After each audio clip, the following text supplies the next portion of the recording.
Bueno, ¿qué tal? ¿Cómo ha ido la semana? Curiosa, ¿no? ¿Algo que contar? La luz, ¿no? El apagón.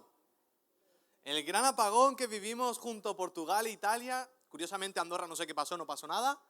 Hubo luz, según dicen. Pero vivimos algo histórico, ¿no? En España, yo no sé qué pasa la última década, que no paran de pasar cosas históricas, ¿no? Que dices, ya basta, ¿no? Un poquito de descanso, ¿no? Ya estoy harto de vivir hechos históricos así, ¿no? Que si una crisis, que si una dana, que si un COVID, que si una gran nevada en la capital. Ya llega un momento que dices, descanso, ¿no? Pero vivimos algo insólito, ¿no? Porque a veces estamos acostumbrados al típico apagón, ¿no? Seguro que más de uno fue a ver si se había bajado el diferencial. ¿Nadie lo hizo? Lo primero, ¿no? Sobre todo cuando viste que no había señal en el móvil. Otros intentaron poner la tele, preguntar al vecino, si nos pilló en la calle, en plan, preguntar al que estaba a nuestro lado, y la cosa se tornó algo diferente, algo turbia cuando vimos que era a nivel nacional. Algo pasa, algo ha tocado Sánchez, ya está. Se acabó el mundo, ¿no? El apocalipsis. Pero, ¿dónde os pilló? ¿En el ascensor? ¿No? Menos mal, ¿eh? Eso sí que hubiera sido un problema, ¿eh? ¿En la cocina? En la cocina. Muy bien. A mí me pilló de camino a la Gijonenca. Quería comerme un helado y me quedé sin helado.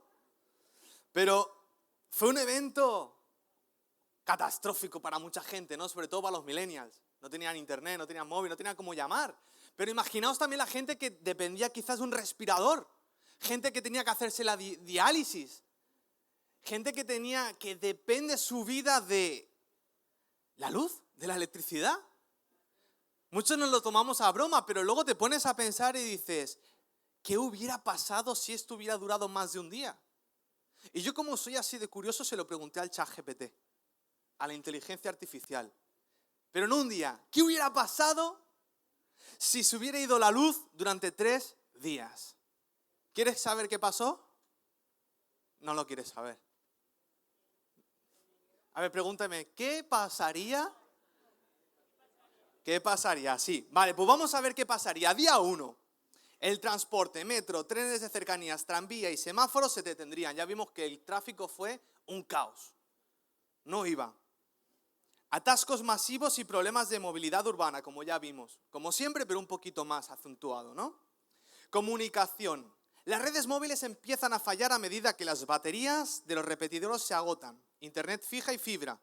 Fuera desde el principio, como pudimos ver, a menos que fuera Vodafone. ¿Sí? Era un problema porque no sabían dónde estaban tus hijos, dónde estaba tu madre, tenías que llamarla, no había forma de contactar y nos dimos cuenta de la necesidad que tenemos de comunicación, ¿verdad? El comercio, supermercados, tiendas y oficinas cerradas, algunos generadores limitados, cadenas de frío empiezan a fallar. ¿Cómo estaban los mercados al principio? Sin latas. ¿No? Yo siempre digo, mientras haya papel higiénico, todavía vamos bien.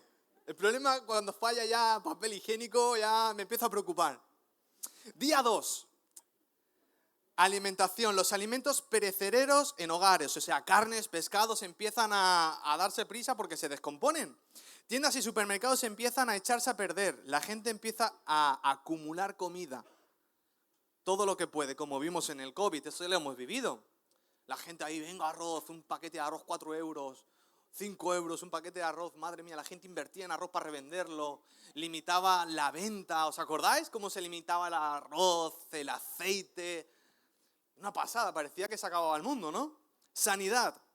Hospitales funcionarían con generadoras, pero solo las áreas críticas, porque estos generadores también tienen su propio límite, no son infinitos. Los centros de salud, los CAPs, prácticamente cerrados. Las farmacias sin TPV ni luz, es decir, dinero en efectivo. Todo el que no tuviera dinero en efectivo lo pasaría realmente mal. Algunos ni en efectivo ni en la tarjeta, ¿no? Pero bueno, eso es otro tema. Pero es que además, centros sobresaturados porque los que necesitarían oxígeno y la diálisis tendrían que hacerlo en hospitales.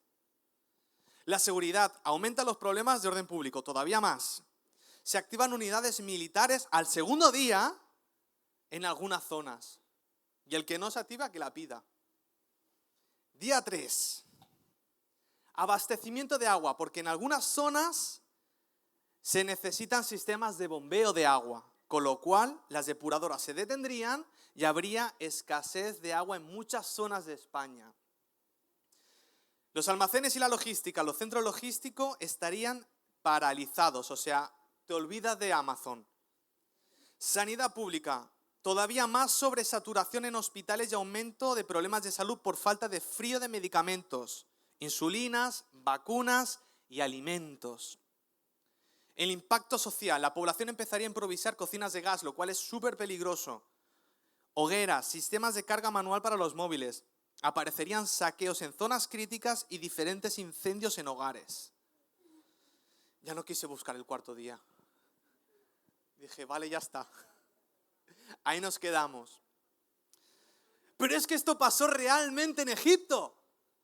Ayer el pastor habló de que un hermano, te lo confieso, fui yo, le preguntó sobre este tema. Y vemos en la palabra de Dios que en Egipto pasó esto, 3 días de densa oscuridad. Y nos dice la palabra que era tan densa que se podía palpar. Ni siquiera se podía encender una vela, ni una lámpara. Oscuridad total y absoluta. Así que me gustaría que me acompañaras al capítulo 10 del Éxodo. El título del mensaje de hoy es El gran apagón de Egipto. Y cuando lo tienes me regalas un fuerte amén. Éxodo capítulo 10, versículos del 21 al 23.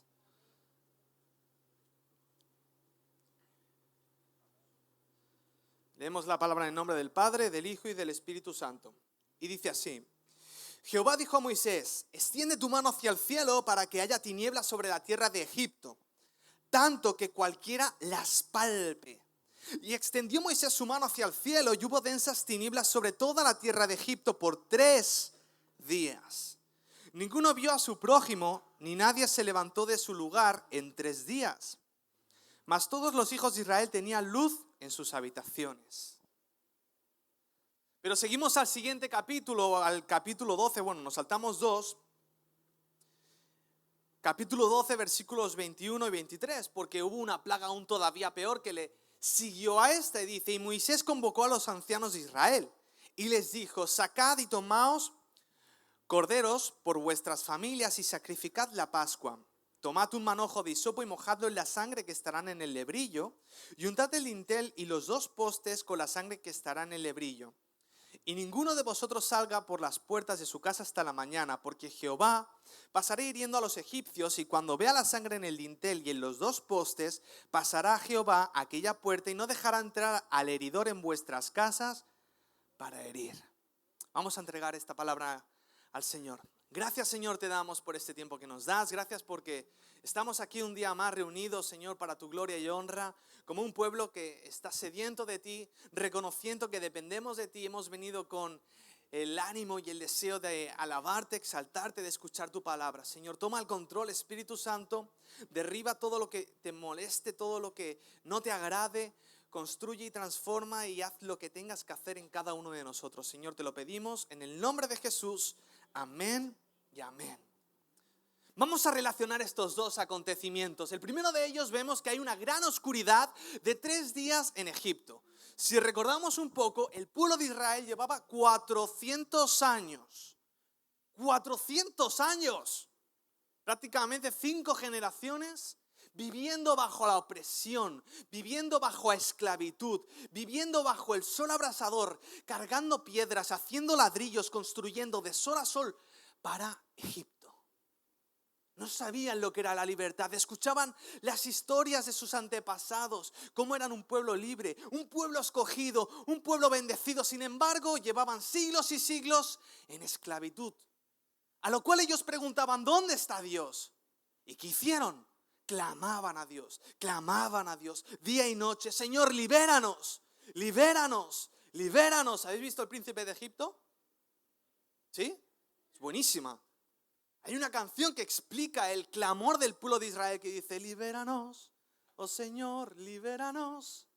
Y una y otra vez clamaba y Dios llama a Moisés y una y otra vez le dice, Moisés, he escuchado el clamor de mi pueblo. Moisés, he oído el clamor de mi pueblo. Moisés, estoy atento a ellos. Moisés, voy a actuar. Y muchos de nosotros vivimos en una o en otro tipo de esclavitud. ¿O me equivoco? Muchos de nosotros vivimos quizás en oscuridad, rodeados. Si no nosotros, nuestro alrededor, solo tienes que ver la sociedad como está. Así que Dios envía una serie de plagas, una serie de catástrofes sobre Egipto. Y curiosamente, el pueblo de Dios está en una parte de Egipto llamada Gosén, en el delta del Nilo. Voy a decir el del Llobregat. Y en esa parte no llegaban las plagas. Hemos visto que dice la palabra de Dios que la oscuridad rodeó todo e inundó todo Egipto, pero los hijos de Dios, los que vivían en Gosén, el pueblo de Israel, tenían luz en sus habitaciones. Y el resto de plagas de la misma manera, hubo granizo, hubo moscas, hubo langostas, hubieron llagas, de todo. Cada una de esas plagas humillaban a los dioses de Egipto también. Porque ¿quién era el máximo representante de la mitología egipcia? Ra, el dios del sol. Y ahora Dios decía, ¿sí? ¿Este es vuestro Dios? ¿Qué poder tiene vuestro Dios? Una y otra vez Dios estaba mostrando su superioridad. Y aquí pasa algo diferente. Porque llega la última plaga. La plaga de la muerte de los primogénitos. Y hasta el momento hemos dicho que Dios protegió a Gosén, al pueblo de Israel. Ninguna de esas plagas le tocó, ni una. Sin embargo, aquí era diferente, porque esta plaga sí que les iba a tocar, a menos que escucharan el consejo de Dios, la directriz de Dios, para que se salvaran. Porque hay una oscuridad peor que la falta de luz, que es la oscuridad de perder a alguien a quien amas. La oscuridad de ver sufrir a alguien que amas, a tu familia, a tus hijos, a tu esposa, a tus padres. Esa oscuridad es todavía más dolorosa. Incluso que si la sufre uno mismo.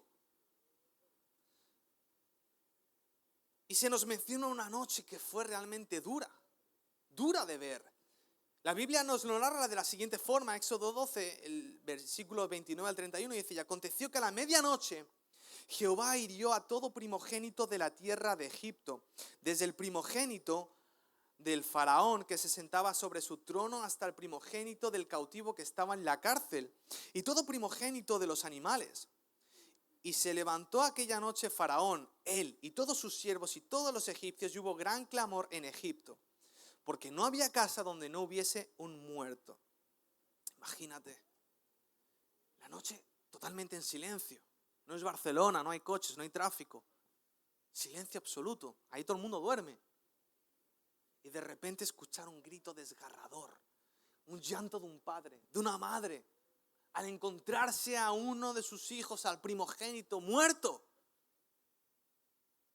Otra casa igual, se empezaban a encender luces, velas, ¿no? Pero por todos lados. Y todo lo que era silencio ahora estaba convertido en un mar de lágrimas, de llantos, de gritos. ¿Cómo sería esa escena de desgarradora, de dramática?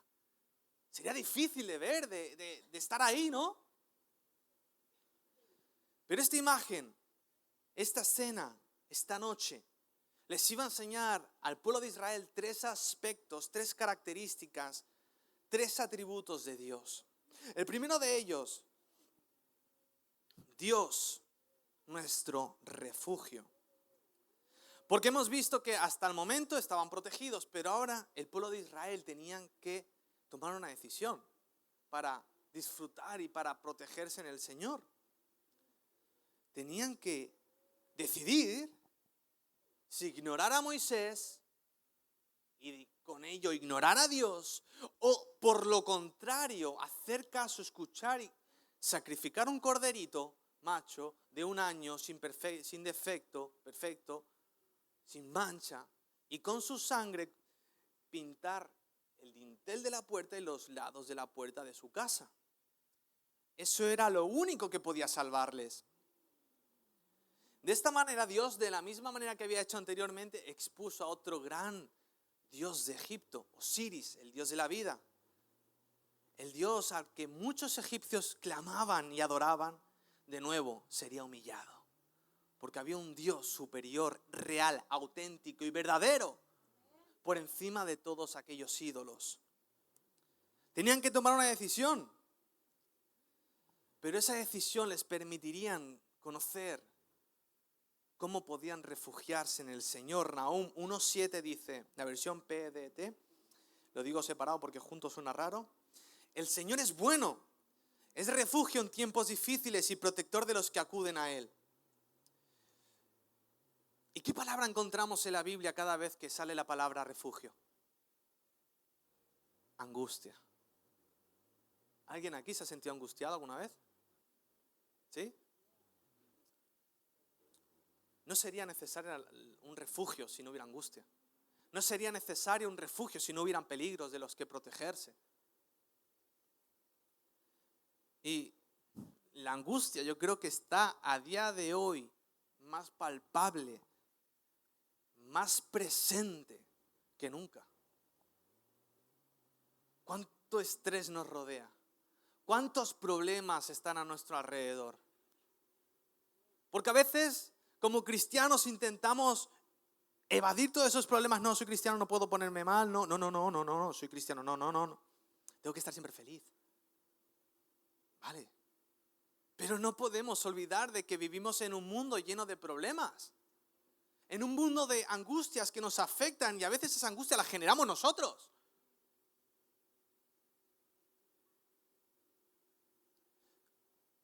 Curiosamente, el libro donde más sale la palabra refugio es el libro de los Salmos. Y siempre va rodeado de una situación de peligro, de adversidad, de dificultad. El rey David dijo en Salmos 16:1, nueva traducción viviente, dice, manténme a salvo, oh Dios, porque a ti he acudido en busca de refugio.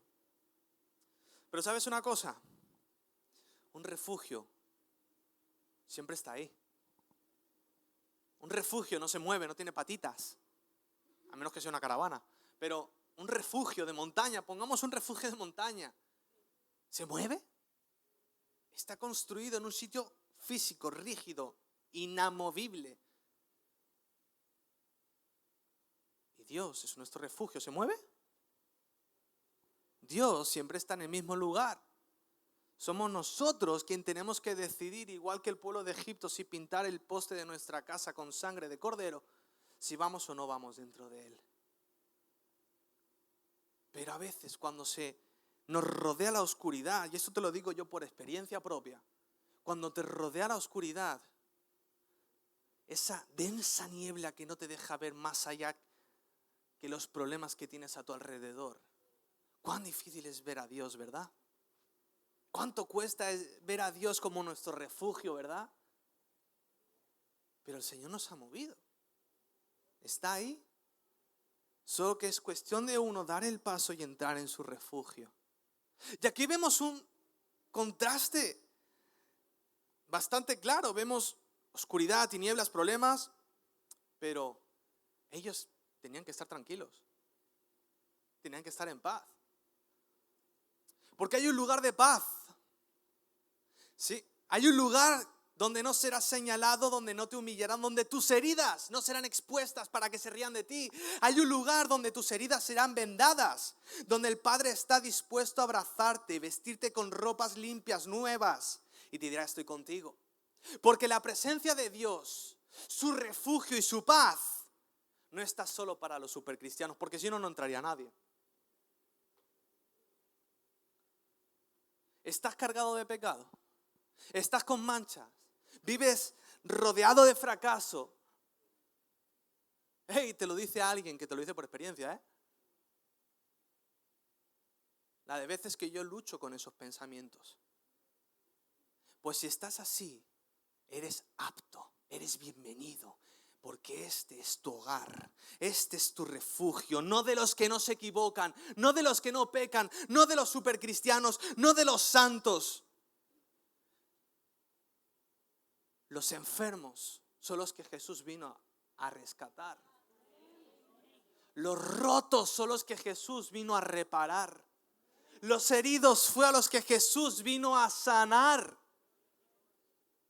Dios abre su refugio para todo aquel que diga, Señor, te necesito. No hay requisitos, no hay condiciones, simplemente un corazón que diga, Señor, te necesito. Y ahí el Señor te dice, bienvenido a mi refugio. Pero es que el Señor luego encima les mostró que no simplemente era su refugio, era su gozo. ¿Cómo puedes tener gozo en una noche en la que todo el mundo se está muriendo? Sin embargo, Dios les enseña diferentes cosas. Lo primero de todo, el Señor instituye la primera Pascua. El calendario y la vida del pueblo de Israel iba a cambiar para siempre. ¿Por qué? Porque ahora el año empezaba en la Pascua. Tenían que, ese corderito que habían matado para sacar su sangre, asarlo. Encima les da la receta, no lo quiero ni cocido, ni lo quiero al vapor, ni lo quiero en ceviche, no, quiero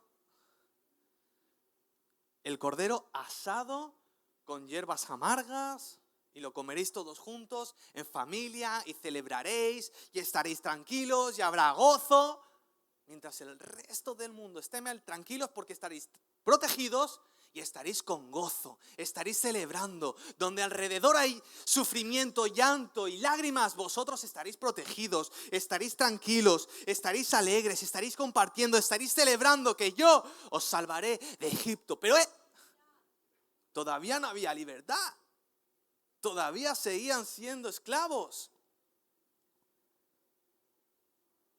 Simplemente les pidió, celebradlo, estar alegres, porque la libertad se acerca. En Éxodo 12, 25 a 28 dice, cuando entréis a la tierra que Jehová os dará, como prometió, guardaréis este rito, y cuando os dijeren vuestros hijos, ¿qué rito es vuestro? Vosotros responderéis, es la víctima de la Pascua de Jehová, el cual pasó por encima de las casas de los hijos de Israel de Egipto, cuando hirió a los egipcios y libró nuestras casas. Entonces el pueblo se inclinó y adoró. Y es que Dios les pidió dos cosas: fe en una liberación que todavía no había llegado y gozo.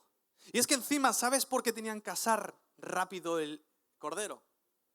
Bueno, tenían que asarlo porque era lo más rápido para cocinarlo. Porque había un sentido de prisa, de urgencia. Porque la libertad ya estaba a punto de llegar. ¿Por qué te crees que son los panes sin levadura en la Pascua? Porque había tanta prisa por salir de Egipto que los panes no había dado tiempo a que lo que es la levadura hiciera todo su proceso. Todo eso el Señor luego lo explicó, es un tema aparte, pero lo que estaba diciendo el Señor es que había un sentido de urgencia, disfrutar, pero que rápido viene vuestra libertad. Ya se acerca, ya lo habéis pasado, todo lo malo ya ha pasado, estoy a punto de liberaros. Jeremías 31:13, nueva traducción viviente, dice, los jóvenes danzarán de alegría y los hombres, jóvenes y viejos, se unirán a la celebración. Convertiré su duelo en alegría, los consolaré y cambiaré su aflicción en regocijo. ¿Sabes por qué? Porque Dios es el Dios del gozo. A mí esas catedrales donde sale Jesús así, donde sale así con cara ya, solo le falta tener el ceño fruncido. Digo, pero este no es el Jesús que yo conozco. Sí que es verdad que a veces toca juicio y toca meter caña a su pueblo, porque y a nosotros también a veces nos tiene que meter un par de collejas espirituales, porque somos a veces más cabras que ovejas. Pero el Señor es el Señor del gozo. Por eso nosotros, a veces es difícil, pero se le pide celebrar. ¿Cómo tiene que ser el culto al Señor? Alegre, con palmas, con aleluyas. Así es como lo quiere. Yo no me imagino que Dios quiera, venga, vamos a cantar al Señor todos con caras largas. Sí, Señor, te alabo. Pues a mí eso no me cuadra. Tú ves el pueblo de Israel y se vean cada fiesta los judíos. Madre mía. Tú ves la Biblia y el Antiguo Testamento y todas las festividades se lo pasaban en grande, porque Dios quería ser adorado en el gozo, en la alegría. Si no, mira al rey David, que hasta en ropa interior se ponía a danzar, con el efod. Yo creo que el Señor con esto nos está diciendo, a mí el primero, ten fe, ten gozo, porque habrá oscuridad, habrá enfermedad, habrá problemas. Jesús nunca negó eso. Habrán crisis, escasez, falta de trabajo, la sociedad patas arriba. Pero ojo, que mi sangre te cubre. Podrá pasar todo en desastre, pero tu casa, tu hogar, tu familia y tu persona no será tocada, porque la sangre de Jesús te protegerá, te cubrirá. Y habrá gozo en lugar de llanto. Pero por último, hemos dicho que Jesús se mostró como el refugio. Bueno, Dios se mostró como el refugio, como el gozo, pero también como nuestra recompensa. Porque ¿qué ocurrió tras la muerte de los primogénitos? Éxodo 12, 31, 36 dice, hizo llamar Moisés y Aarón de noche y les dijo, salid de en medio de mi pueblo vosotros. Esto el faraón, ¿vale? Y los hijos de Israel, id, servid a Jehová como habéis dicho. Tomad también a vuestras ovejas y vuestras vacas, como habéis dicho, e idos.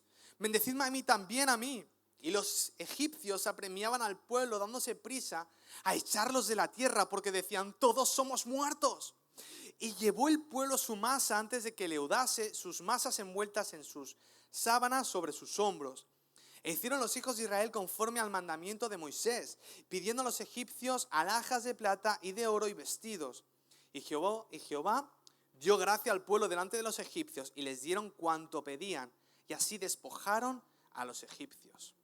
Después de cada plaga, el faraón no quería dejar al pueblo de Israel salir. Iba Moisés, libera a mi pueblo, deja ir a mi pueblo. Nada, que no se van. ¿Por qué? Porque los esclavos eran la principal herramienta económica de Egipto. El hecho de que Egipto fuera primera potencia mundial se vio en parte a la esclavitud, mano de obra gratis. Ellos eran los que construían todo, ellos eran los que hacían todas las infraestructuras y todo lo necesario para que la economía suya marchara. Claro, dejar ir a todos los esclavos significaba que Egipto tendría una recesión importante. Pero aquí era diferente. Aquel que no dejaba ir al pueblo de Israel, aquellos que habían oprimido a Israel durante 4 siglos, ahora los estaban echando de Israel. Idos ya. Eso sí, bendecidme. Y todo el pueblo de Egipto tuvo miedo del Dios de Israel. Vio su poder. Dijo, este Dios es real. Este Dios es poderoso. Este Dios cuida de su pueblo. Y nosotros nos hemos portado mal con su pueblo. Nos va a caer juicio. Con lo cual dije, mejor que se vayan, que si no, vamos a seguir con plagas y no nos conviene. Pero es que Moisés, antes de que suceda todo esto, instruye al pueblo de Israel y dice, antes de iros, pedid a vuestros vecinos que os den plata, oro, vestidos. Claro, te pensarían, pero estás loco, Moisés, ¿cómo nos van a dar? Si son los que nos dan con el látigo. Vosotros hacedlo. Y lo hicieron. Y no solo los echaron de Egipto, tuvieron que irse corriendo. Hicieron eso. Y el pueblo de Egipto les dio plata, les dio oro, les dio vestidos. Pasaron una dura prueba. Pero ¿cómo salió el pueblo de Israel? Ellos pedían libertad, pero el Señor no solo les dio la libertad, les dio provisión, les dio prosperidad, les dio bendición, les dio todo lo necesario para que pudieran seguir su camino hacia el desierto y hacia la libertad. Y así es el Señor, así es nuestro Rey, que pedimos una cosa, tarda en llegar, pero cuando llega no llega esa cosa, viene con muchas más bendiciones añadidas que no esperábamos que iban a llegar. Y ya para acabar, la Pascua era un recordatorio, sería un recordatorio, mejor dicho, de lo que pasó en Egipto, de la liberación del pueblo de Israel. Pero también sería un recordatorio o una advertencia de lo que Jesús haría en un futuro. Porque Él sí traería verdadera libertad. Hemos dicho que Dios nos da más de lo que nosotros pedimos. Amén. Nosotros pedimos libertad, pero el Señor no solamente te libera, no solamente te provee. Él te da una libertad que va más allá de las ataduras. Él te da una libertad eterna. Porque para celebrar la Pascua los judíos tenían que ir a Jerusalén y ofrecer un cordero en el templo. En aquel tiempo. De hecho, se establecía una segunda Pascua para aquel que no hubiera podido ir en la primera. Era la costumbre. Y te tengo una pregunta. A ver, ¿en qué parte de Jerusalén se compraban las ovejas? ¿Dónde se criaban las ovejas en Jerusalén? Jerusalén no tiene pastos, a menos en aquella época. Es una tierra prácticamente árida. ¿Sabes de dónde salían los corderos que luego se llevaban al templo? Los que la gente compraban. No salían de Bonaria, salían de Belén. Era en Belén donde se criaban las miles y miles de ovejitas, los miles y miles de corderos que los peregrinos comprarían, llevarían al templo para ofrecerlos como sacrificio. ¿De dónde vino nuestro Salvador? ¿Dónde nació? De Belén. Ya nosotros no necesitamos comprar una oveja y llevarla a Jerusalén. Tenemos un cordero llamado Jesús, perfecto, sin mancha, que cumplió con todo al pie de la ley para salvarnos, para darnos libertad de aquella esclavitud que te está atando a día de hoy, de aquel pecado que no puedes dejar, de aquella adicción que te mantiene atado y te impide avanzar y que tantos problemas te está generando, de la culpa, de la vergüenza, de la humillación, del fracaso y sobre todo de un castigo eterno. Jesús salió de Belén, fue a Jerusalén, se entregó como cordero en el matadero sin decir nada, sin quejarse. Se entregó voluntariamente porque era lo único que lo podía hacer, de Belén. Y gracias a ese sacrificio que tenemos libertad, pero libertad real y eterna. Alguien inocente, como aquellas ovejas que no tienen nada que hacer y se les sacrificaba. Y yo creo que podemos aprender que cuando las tinieblas, cuando el gran apagón esté en nuestra vida, nos rodee, cuando sintamos que la luz de la esperanza de nuestra vida se apaga, la luz de la alegría, la luz del gozo, porque eso pasa. Si no ha pasado, te está pasando, te pasará. El Señor en esta mañana nos está diciendo: hey, que yo soy tu refugio, soy tu gozo, soy tu recompensa, soy tu verdadera libertad y luz. Aunque el mundo esté en tinieblas, aunque en el mundo haya un gran apagón, yo soy tu luz. Gracias, Señor, te damos por este día que nos has regalado. Gracias por tus enseñanzas. Gracias por tu palabra, Señor, por guardarnos, por ser nuestro refugio, nuestra luz, nuestra paz, nuestro shalom. Gracias, Padre, porque estás con nosotros día tras día. Porque aunque el mundo esté en tinieblas, aunque el mundo esté patas arriba, Dios, tú eres nuestro refugio. En ti podemos escondernos para sentirnos en paz, para ser sanados, para que nuestras heridas sean vendadas. Gracias, Padre, por ser tan buenos y misericordiosos a pesar de nuestros fallos, nuestros pecados, a pesar de ser tan malos y no ser aptos de tu gracia. Gracias porque a pesar de nuestra multitud de defectos e imperfecciones, tu refugio está abierto de par en par para todo aquel que lo necesite. Yo te pido, Padre, que si hay alguien en este hogar que vive rodeado de tinieblas, que vive en oscuridad, Dios, pueda tener un encuentro personal contigo, pueda disfrutar de esa libertad que solo tú sabes dar. Te lo pido y te lo suplico, porque tú eres nuestra Pascua, querido Jesús. Tú eres nuestro Cordero perfecto, el que nos dio libertad una vez y para siempre. En el nombre de Jesús. Amén.